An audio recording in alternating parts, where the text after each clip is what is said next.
E por que non? Con Carlos Tresandí. Súbeme un pouquiño la radio. A primeira é túa, non? Porque Vale, non apuntei, sí. non apuntei. Sí, non sei.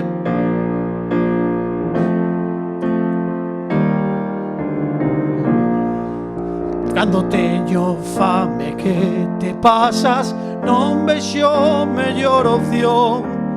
Hai que consumir un chuletón.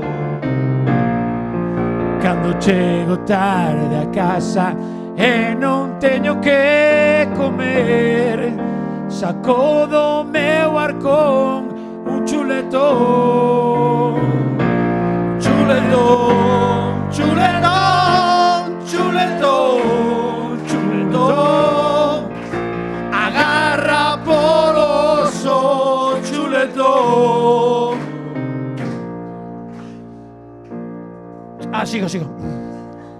Que recurso máis bonito para enganar a un famoso, trouxendo a Galloso por un chuletón. E non conta que na grella nada máis que hai un repolo. Mellor chamamos a cholo chuletón. Todos xuntos. Chuletón, chuletón, chuletón, chuletón.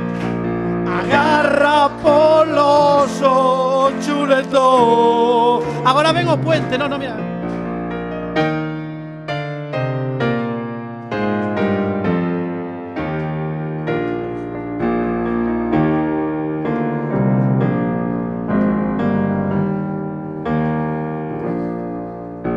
El conta que na grella nada máis que hai un repolo. Isto xa foi.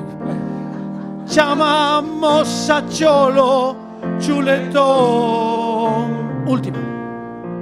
Non ten que chegar a casa pra tomar a tua ración, porque hoxe xa comiches, non é porque non. Todos xuntos.